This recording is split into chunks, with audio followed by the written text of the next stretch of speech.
Oi, pessoal, tudo bem? Boa noite. Hoje tem uma live super especial, que é especial de Dia dos Pais, que é com o Dr. Vitor Lima e com o Dr. Noel Lima. O Dr. Noel Lima, ele é, acho que brilhante, e os dois trabalham juntos, pai e filho. Oi, Dr. Noel, tudo bem? Ah, Mari, tudo bem? Tudo bem? Quanto tempo, né? É, Oi, e Vitor, tudo bem? E aí, pessoal? Oi, meu papai. Oi, filho, Mari. Oi. O Dr. Vitor, eu tive a oportunidade de conhecer ele agora no centenário do Pitangui. Infelizmente, o Dr. Noel eu não encontrei por lá, né? A gente se desencontrou. Era de ter feito uma entrevista online, mas acabamos nos desencontrando. eu Mas acabei, eu acabei tendo cirurgia e não pude chegar onde eu queria, então, infelizmente. Mas então tá tudo certo. Então, quero agradecer vocês por ter aceito o convite para participar dessa live tão especial. Quando eu pensei em Dia dos Pais, o primeiro nome que veio na minha cabeça foi o nome da família de vocês. Até porque a gente já fez uma live anteriormente e nessa mesma época também, né? E Acho foi que sim.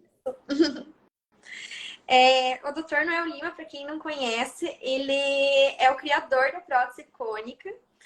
Conta um pouquinho dessa história, Dr. Noel. A prótese cônica foi algo que eu idealizei porque eu queria um resultado natural, ou seja, colocar prótese, mas ter uma imagem de uma mama natural. E com essa ideia surgiu eu olhar para o sutiã da Victoria's Secret, que é aquele Wonder Bra, que você consegue imitar um peito que você não tem de uma forma natural. Porque para mim a palavra mais importante, Maria, é naturalidade. Eu nunca gostei de mulher de peito grande, todo mundo sabe disso. E aí surgiu essa ideia e surgiu esse projeto que deu certo e é o que é hoje, graças a Deus. Sou muito feliz e muito agradecido. Uhum. E quantas próteses cônicas o doutor já colocou? Mas você sabe que outro dia eu estava até conversando com o Vitor a perguntar quantas cirurgias eu já fiz. Infelizmente, eu não tenho essa contabilidade. Eu gosto muito mais de operar do que contabilizar. Então, mas são milhares. Sim, com certeza. E o doutor Vitor é mais focado na rino. Eu vejo que ele tem resultados maravilhosos de rinoplastia. Obrigado, Mari. Não, na verdade, assim, por osmose, por ter passado tantos e tantos anos acompanhando meu pai, é apenas natural que cirurgias onde eu me sinto muito confortável e que eu acho que eu faço muito bem são cirurgias da mama e cirurgias da face. Apesar da face eu achar, assim, uma cirurgia que é o suprassumo das cirurgias plásticas.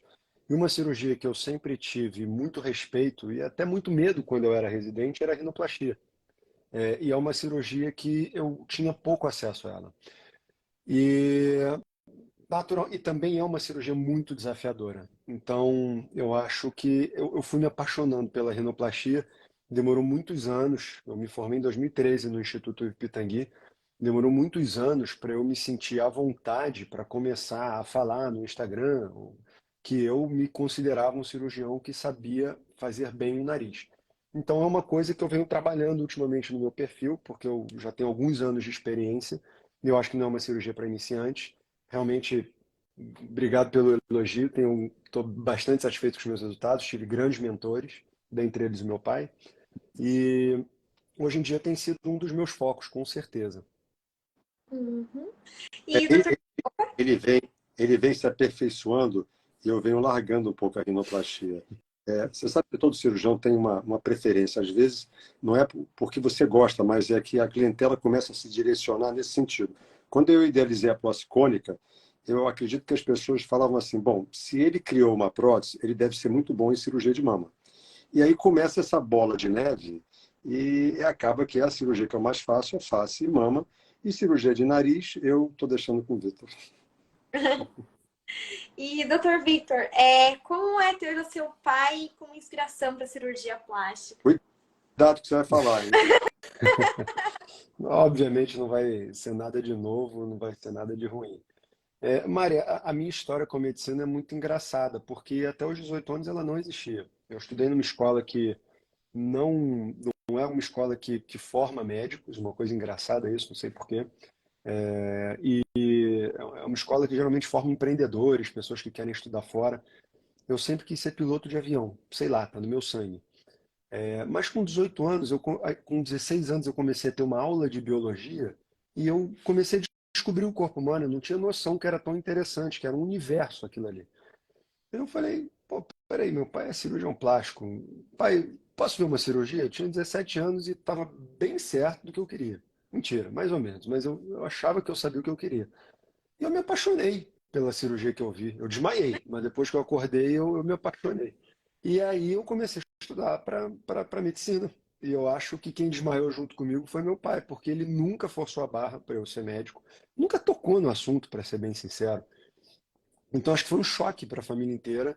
E eu descobri que eu tinha, não vou chamar de dom, não tem essa prepotência, mas eu descobri que graças a Deus eu fui para esse lado, porque eu queria trabalhar com pessoas. E eu acho que a cirurgia plástica, apesar de você, da pessoa que você está cuidando, estar desacordada, no final do dia é sobre pessoas, muito mais do que sobre o nariz ou sobre uma mama.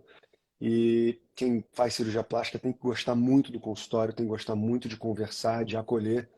E eu fui me descobrindo na faculdade que o que eu queria era cirurgia plástica mesmo, porque sempre foi aberto para mim todas as possibilidades. Meu pai nunca fechou as portas nesse sentido, nunca falou o que eu tinha que fazer. Eu cheguei a fazer uma parte do meu treinamento em cirurgia nos Estados Unidos e jurava que ia ser cirurgião geral, mas acabei voltando para o Brasil porque eu descobri além de tudo, eu queria trabalhar com meu pai, eu sou o fã número um dele, é meu melhor amigo e eu acho que foi a melhor decisão que eu tomei na minha vida, porque a gente se diverte pra caramba trabalhando junto. É muito fácil, é muito easygoing. Ele é um chefe maravilhoso. De vez em quando ele me deixa até dormir até tarde, ele quer fazer tudo. E, Bom, e aí a gente trabalha muito bem junto. E, doutor Noel, como que é ter seu filho como cirurgião plástico? Como que você vê ele? Mari, na verdade, eu nunca vi meus filhos como médico, e por acaso a minha filha é neuropediatra. Então, a Júlia é uma neuropediatra fantástica, e eu nunca vi eles dentro da medicina. O Vitor até ouvia mais, a Júlia é muito menos, mas ela é o que é hoje. Mas o prazer deu todo dia. Quer dizer, isso é quando ele podia me ajudar todo dia, que agora ele já tem as cirurgias dele e eu tenho que abrir mão. Mas eu abro com o maior prazer. Mas é muito bom ter meu filho do meu lado. Ele é minha cara metade, ele sabe o que eu gosto. Eu teve uma vez, lá no começo, quando o Vitor começou a operar sozinho, que eu ia assistir, eu ia ver, ia ajudar, inclusive, são os mesmos movimentos. A tesoura corta da mesma forma, o bisturi está na mesma inclinação. É como se fosse eu. Eu estou me. Falta um pouco para eu chegar lá, mas estou Perfeito. tentando. Oi, cortou. A sincronia perfeita, vocês dois. A sincronia é perfeita. E eu diria que hoje em dia, Sabe, assim, aquele símbolo do Yang, do Yin, que tem chinês, é mais ou menos isso. Porque o Vitor é uma pessoa que eu posso confiar, que eu posso entregar tudo, no meu lugar, caso aconteça alguma coisa, porque isso o cirurgião tem que pensar nisso. Acontece alguma coisa, quem é que vai levar a cirurgia até o final? É o seu assistente. E esse meu assistente sendo meu filho, eu acho maravilhoso. E é que hoje em dia, e as pessoas falam um pouco nisso, porque parece que a cirurgia plástica é algo fácil, mas o Vitor estudou 6 anos de faculdade, 3 anos de cirurgia geral, 3 anos de cirurgia plástica, ou seja, 12 anos para ele sentar no consultório e se chamar cirurgião plástico. Isso não é nós fácil. todos, né? É uma Todos, formação muito longa. mas é porque hoje, Vitor, você sabe muito bem disso, existe a internet, o Instagram, facilitou muito. Quer dizer, as pessoas olham hoje para resultados dentro da telinha. E o resultado não é na telinha. Então, infelizmente, tem muitos cirurgiões que não são membros da Sociedade Brasileira de Cirurgia Plástica. Mas para ser membro, são 12 anos. Então, É isso aí. isso não vem de graça, sabe? Isso é um Fácil, empenho. né? Aguentar todos esses 12 anos de dedicação, abrir mão de tanta coisa. Exatamente, 12 anos são 12 anos, não é pouco tempo. Então ele está de parabéns, sei quem ele é, chegar onde chegou. E eu espero que ele vá. Espero não, ele certamente irá muito mais longe do que eu fui, do que eu estou. Não, estou. Ainda não criei uma prótese. Mas, ó, pode criar alguma coisa pro nariz, É, né? pode ser, pode ser. E hoje a preferência de vocês vocês usam o poliuretano, usam a técnica subglandular ou qual é a técnica que vocês usam? Vitor, você quer falar um pouco? E quero, Mário, porque é engraçado que eu me sinto assim na interseção de duas gerações. E eu tento, o ser humano é um dos poucos animais, se é que não é o único, que pode aprender com o erro do seu experiência pessoal. E eu acho que de vez em quando a gente não aproveita esse dom que Deus nos deu, de conseguir olhar para o lado e aprender.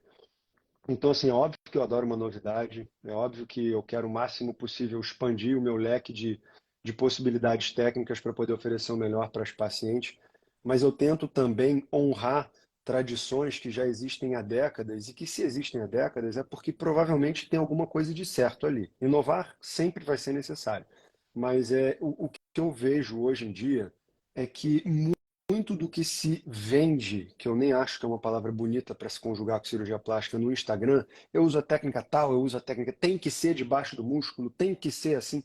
Não tem que ser nada. Tem que ser o que dá certo na sua mão, na sua vasta experiência. E tem meninos de poucos anos de formado que falam que tem uma experiência muito grande com tal coisa, que já foi tentada lá atrás. Como diria um professor muito conhecido aqui do Rio, foi professor junto com o Pitangui durante muitos anos, o professor Raminho falava: meu filho, toda vez que você achar que você inventou uma coisa, vai para o livro e lê, porque certamente tem um alemão que já inventou uma técnica igual e está com o nome de alemão essa técnica. Então, o poliuretano, eu acho que ele caiu um pouco nessa história, porque o poliuretano é uma prótese maravilhosa. E ela tem caído em desuso ultimamente, mas nas minhas mãos, nas mãos do meu pai, então tem uma experiência vasta com isso. Eu acho que são os melhores resultados que a gente pode entregar de uma forma muito reprodutível, de uma forma mais simples, e a gente consegue fazer recuperação rápida, consegue fazer tudo aquilo. Isso não depende de técnica, depende de como você trata o seu paciente no pós-operatório. E então, sim, para responder, eu tenho usado muito poliuretano subglandular ainda. Aprendi as técnicas submusculares e para mastopexia, por exemplo, a mastopexia em alça do Marcelone, eu acho incrível, tenho gostado muito, muito dos resultados. E eu acho que o cirurgião ele tem que dominar tudo que ele está proposto a fazer para aquela paciente para poder indicar uma coisa totalmente individualizada. Eu acho, Marcos, que o novo ele tem que ser algo que dê um bom resultado. Mas você não pode vender o novo esquecendo do velho. Você não pode. As técnicas antigas existem, vão existir, mas a facilidade hoje da internet, do merchandising que você tem, é muito grande.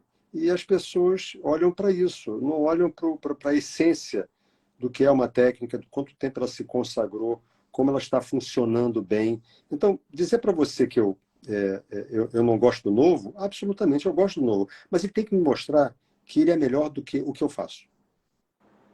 É isso aí. Exatamente. No E final do dia, isso é uma coisa, desculpa te interromper, mas que eu acho muito importante, porque eu tenho percebido, eu acho que o Instagram foi ótimo porque ele horizontalizou, ele nivelou um pouco a relação entre médico e paciente, que eu acho que era muito vertical. Era uma coisa meio Deus e os réis humanos que não sabem do que estão falando. Ah, você não sabe do que está falando, você é meu paciente, eu estou te dizendo que tem que ser técnica tal, você cala a boca. Eu acho que era assim nos anos 70, 80. Eu acho que, graças a Deus, não é assim hoje. Por outro lado, eu acho que as pacientes têm que entender que elas não estão escolhendo técnica, elas estão escolhendo um cirurgião. Elas vão casar com esse cirurgião, ele vai ser um grande colaborador, um grande amigo a longo prazo, porque você tem que se sentir muita vontade com o cirurgião que vai te operar, uma pessoa que vai te conhecer por dentro, intimamente, que vai efetuar mudanças muito profundas na sua vida e para sempre, né? Então, assim, se eu pudesse dar uma dica para quem nos está assistindo, não escolha técnica, não vá no fulano de tal porque ele só faz coisa tal, não vá no Vitor porque ele só faz a rinoplastia estruturada. Escolha seres humanos. E aí vê se aquele ser humano que você escolheu é bem formado, está usando técnicas novas, e se essas. Veja como é que ele fala sobre esse negócio de técnica nova, porque às vezes o novo não é o melhor para o seu caso, e pode ser que seja. Então acho que é meio que por aí. a prótese de poliuretano, no subglandular, ainda mais com próteses menores, né? Qual que é a preferência de vocês? Ela fica estável, né? Essa talvez é a grande vantagem da prótese de poliuretano. Ela funciona como um velcro, que ela adere no tecido e ela não migra. Tá? Então, eu uso prótese de poliuretano desde criança. Eu adoro prótese de poliuretano, é difícil eu não usá-la, porque eu consigo reproduzir os bons casos sempre. E essa é a grande vantagem dela, Mari. Ela, onde você coloca, onde ela fica, não existe a prótese ideal, não existe a cirurgia ideal, existe uma combinação de fatores que o cirurgião analisa junto com o paciente para que ela seja parceira nessa decisão. Isso é coisa fundamental, é o que o Vitor falou. Não é o cirurgião que decide, ele orienta. E o paciente, orientada, tem que fazer a melhor escolha. Então, poliuretano, sim, é a que eu mais gosto. Uso outras próteses, mas é a minha de preferência. Uhum. E no caso, vocês também conciliam cirurgias combinadas? O pai faz a mama e o filho faz o nariz? Não, isso eu quero responder. Não. A paciente que senta na minha frente, ela tá me contratando. É um contrato comercial, enfim, porque tem uma troca financeira no final pelo que você fez. Então ela está me contratando, sou eu que tenho que dar de mim o melhor, tudo, completo. Eu deixo meus assistentes, Vitor incluso, fecharem uma cirurgia, darem os pontos, que o cirurgião não pode fazer absolutamente tudo, mas toda a parte de montagem, de escolha, tudo isso cabe ao cirurgião, eu ou o Vitor com os pacientes dele. O cirurgião não pode abrir mão disso. E mesmo que você Claro. faça dias combinadas, vamos combinar que é o cirurgião o responsável. E ele é quem responde por tudo. Eu não gosto muito de fazer cirurgias combinadas, porque hoje em dia as técnicas são mais aprimoradas e demoram mais tempo. Então, você deixar uma paciente na sala 8, 10 horas não é uma coisa que eu gosto. O Vitor também não gosta. A gente tem um limite de aceitar essa combinação, desde que ela não seja prejudicial ao bom andamento da cirurgia e ao bem-estar da paciente. Isso é o fundamental. E, obviamente, você operar em lugares precisos, hospitais ou clínicas que tenham todas as condições para uma complicação, porque as pessoas têm que entender que complicações acontecem. Mas elas têm que acontecer num ambiente que você possa contrapor tudo isso. Você tem que ter tudo a seu dispor para você encarar um contratempo. Fala a sua frase célebre, que eu adoro. Isso eu falei para o Vitor quando ele escolheu fazer cirurgia plástica. Eu falei assim, meu filho, senta aqui, deixa eu te falar só uma coisa. Se você fizer tudo certo, pode dar errado. Se você não fizer tudo certo, vai dar errado. E é isso aí. Perfeita essa frase. E, doutor Vitor, como que é a sua rinoplastia? Ela é uma mistura de algumas técnicas. Eu acredito muito na. Meu pai me ensinou a fazer a técnica fechada, e eu acho que para alguns casos ela é sensacional, uma cirurgia mais rápida, menos trauma. É para pacientes que realmente só querem tratar dorso. Ultimamente eu tenho usado quase que 100% das vezes a técnica aberta, que aí eu consigo estruturar bem a ponta, porque quase todo brasileiro, por ter um nariz muito miscigenado, não importa se você, a não ser aquelas pessoas que são muito nichadas, de comunidades mais até do sul do Brasil, que são muito europeias, pelo menos aqui no Rio de Janeiro a gente vê muito nariz, que é o que eu chamo de nariz brasileiro. Ele não é negroide, ele não é latino, ele não é europeu, caucasiano. Então, esses são narizes que eu sinto que a ponta precisa de muita estrutura, porque ele já vem carente de estrutura. Então, eu tenho feito muito a rinoplastia aberta, estruturada, e para usar enxertos estruturados, às vezes a gente precisa de costela, nem sempre. Às vezes a gente usa o piezo, que a gente chama da rinoplastia ultrassônica, e cada vez mais a gente tem misturado conceitos dessa rinoplastia estruturada com a rinoplastia preservadora também, que não é uma revolução, porque eu diria que ela faz alusão ao passado. É aquilo que eu falei. Quando você acha que você inventou uma técnica, tem alguém lá atrás, alemão, que já inventou. A rinoplastia preservadora hoje em dia ela é diferente da rinoplastia fechada, com certeza absoluta. Mas ela tem elementos de preservação que já eram advogados no passado. E agora eu acho que a gente está finalmente encontrando um equilíbrio onde a gente consegue fazer as duas coisas. Para essa região do nariz, se for possível, a gente tenta fazer algo mais preservador, para a ponta a gente tenta fazer uma coisa mais estruturada. E é o que tem dado certo nas minhas mãos. Uhum. E o doutor Noel também usa essas técnicas ou prefere fazer mais a fechada? Não, eu prefiro mais fazer a fechada, mas é uma coisa engraçada, porque você acaba sendo conhecido por fazer melhor uma cirurgia e outras cirurgias nem chegam no seu consultório. Então, o nariz é uma cirurgia que chega pouco para mim e quando chega, eu acho que o melhor que eu posso dar para a paciente é indicar o meu filho atualmente. Obrigado. E nas suas cirurgias complexas de mama, chega muita semastia, Uma cirurgia, rosas. uma cirurgia que eu faço muito hoje é uma técnica chamada base inferior. Ela foi idealizada pelo Dr. Liaci Ribeiro, um médico carioca maravilhoso, que você usa o próprio tecido da glândula mamária como prótese. Você não bota prótese. Não que eu não goste de prótese, eu adoro prótese, é a cirurgia que eu mais faço. Mas por que colocar prótese numa pessoa que não precisa, que ela tem tecido mamário suficiente para você moldar como se fosse uma prótese? E são pessoas, são pacientes de 16, 17, 18 anos que têm uma mama gigante. Então, essa técnica funciona muito bem, mas é uma técnica que demora de 4 a 6 horas. É uma técnica muito demorada, muito trabalhosa, mas que fica simplesmente maravilhoso com o resultado final. Mas a gente, bom, meu pai ele drena muito desses casos, sim, Mari, porque é conhecido por isso, né? É um nome assim que as pessoas associam à cirurgia de mama. Então, de vez em quando a gente pega umas pedreiras, como diversos colegas nossos pegam no Brasil inteiro, e são bem desafiadores, mas também é muito gostoso você conseguir dar uma resolução. A mama não é uma cirurgia fácil, porque são duas mamas, uma do lado da outra. Elas nunca são idênticas e nunca vão ficar idênticas. Se fosse uma na frente e outra atrás, seria talvez um pouco mais fácil para a gente, mas a mulher não seria tão bonita. Então, às vezes a gente monta uma mama, mesmo com essa técnica do meu pai, que opera super rápido, em 1 hora. Mas aí você fica depois 3 horas quebrando a cabeça para conseguir fazer uma ficar igual a outra, para tentar evitar a união das cicatrizes no meio. Tem uma série de fatores que fazem com que justificam a cirurgia, às vezes, que você acha que vai demorar 3 horas, demora 5 horas. Isso pode acontecer. E é um dos motivos pelo qual a gente não promete cirurgia combinada, porque tudo pode acontecer numa cirurgia. Então, a promessa do combinado pode significar 10 horas em sala.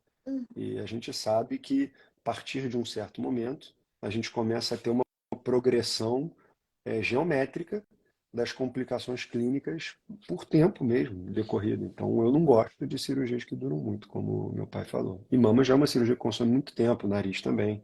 As técnicas têm ficado muito complexas ultimamente. Então, antigamente, na época que meu pai se formou, eu acho que ele fazia uma face mama abdômen. Não era, pai? É, Fazia. Já fiz. pois Hoje é. eu teria que passar o dia todo no hospital operando, porque não é viável. As coisas se complicaram e o cirurgião tem que ser muito franco com o paciente, porque o paciente, na cabeça dela, ela fala assim, bom, eu vou me internar, vou passar por uma anestesia, vou passar por um pós-operatório, por que não fazer tudo de uma vez? Um pensamento muito simplista, mas que é do leigo, ele não tem culpa, ele acha isso. O cirurgião tem que botar o pé no chão, porque eu sempre brinco dizendo que o paciente, quando entra na sala de um cirurgião plástico, ela entra 10 a 15 centímetros acima, flutuando, achando que ali é nirvana, que vai ser tudo feito. Então, a franqueza, eu acho que é a coisa mais importante com o paciente. Ela tem que entender por que você pode e por que você não pode. E nas cirurgias de vocês, é anestesia geral ou é outro tipo de anestesia? Bom, Vitor, responde você, porque eu tenho um bias danado para isso, né? É. Não, mas quase sempre sim, Mari. Porque assim, a gente sabe que a anestesia geral é o melhor que a gente pode oferecer para o paciente, ainda mais as técnicas atuais dos anestesistas mais modernos, que é a técnica que a gente chama de ERAS, Enhanced Recovery Anesthesia, não sei das quantas, ou seja, da mesma forma que existe a prótese de recuperação rápida, existe a anestesia de recuperação rápida e a forma como eles fazem a distribuição dos anestésicos pelo corpo, a forma como eles induzem. Existe hoje em dia a anestesia venosa total, que é quase que fundamental para a gente poder fazer uma prótese de recuperação rápida. E você está oferecendo algumas coisas de vantagem quando você oferece anestesia geral dentro desses moldes. Você está oferecendo o máximo patamar de segurança, coisa que o leigo geralmente não sabe. O leigo acha que a anestesia geral é uma coisa muito séria, que tem mais complicação, que é mais segura, e é o exato oposto. E você está oferecendo conforto também, conforto pós-operatório, conforto para dor, menos complicações do que, por exemplo, uma anestesia espinhal, a RAC ou a peridural. Tudo isso que eu estou te falando, vai ter um médico para falar que eu estou falando. Até hoje isso é contestado nos congressos de anestesistas, que são os especialistas. Não existe resposta certa. Mas a gente tem sentido, inclusive conversando com colegas, e não só no Brasil, no mundo todo, que a tendência tem sido pela anestesia geral, porque ela deixou de ser o que ela era nos anos 70, que era, nos anos 50, 60, 70, era realmente uma coisa muito séria, um pulo no escuro, um pulo de fé de que você ia sair do outro lado. E não é mais a mesma coisa. Eu comparo com a aviação civil. Era uma coisa você atravessar o Oceano Atlântico em 1962, no 707 lá, sei lá das quantas. É completamente diferente de você fazer isso hoje. Tanto é que cortaram o número de motores para 4 para 2, porque confiam tanto nos motores que tem que um só já atravessa o oceano. Eu acho que a anestesia está bem parecida hoje em dia, nesse O sentido. fato de você. Hoje você não tem mais um carrinho de anestesia, você tem um computador ligado no paciente. Isso te dá uma grande tranquilidade. Eu raramente eu opero sem ser com geral, eu tento convencer meus pacientes. Cada vez está mais fácil convencer, porque elas já chegam convencidas. Porque a verdade é que hoje todo mundo está passando para anestesia geral, ou a grande maioria. Então é isso. Queria agradecer muito vocês pela live. Eu tenho total admiração por vocês desde o começo. Eu lembro que na época que eu pesquisava sobre prótese de silicone, eu vi lá o nome Noel Lima, daí eu já marquei na minha cabeça que esse era o cara da cirurgia plástica, né? E daí, depois de um tempo, conheci o Vitor, conheci o Dr. Noel e hoje já estamos aí na nossa segunda live. É. E um feliz Dia dos Pais para vocês. Vocês são exemplo de família, na profissão de vocês também. Então, tô de parabéns, completamente de parabéns. Você Mari, que está obrigado, de parabéns, Mário. obrigado pelo seu apoio de sempre. É sempre um prazer estar aqui prontos para conversar com você. Da Obrigada. mesma, da mesma forma como você sempre teve de olho na gente, desde que, assim, eu acho que eu vi o seu crescimento meteórico. Você hoje em dia é um nome que todo cirurgião plástico respeita e que e quer ter por perto. É engraçado como acho que você foi a primeira mulher no Brasil que assim, do seu jeitinho e sem querer, e eu acho que justamente por ser sem querer, por ser, querer ajudar o próximo e não querer ser mais importante que ninguém, que você chegou onde chegou e hoje em dia manda e desmanda aí nos cirurgiões plásticos do Brasil. Está de parabéns. Parabéns. Obrigada pelo carinho. Então, obrigada Obrigado a a todos que você. participaram. Um Oi? beijo, meu filho. Obrigado. Beijo, Obrigada. pai. Beijo, Mari. E também vai pro YouTube. Boa noite. Boa noite. Boa noite. Feliz Dia Tchau. dos Pais. Obrigado. Obrigado.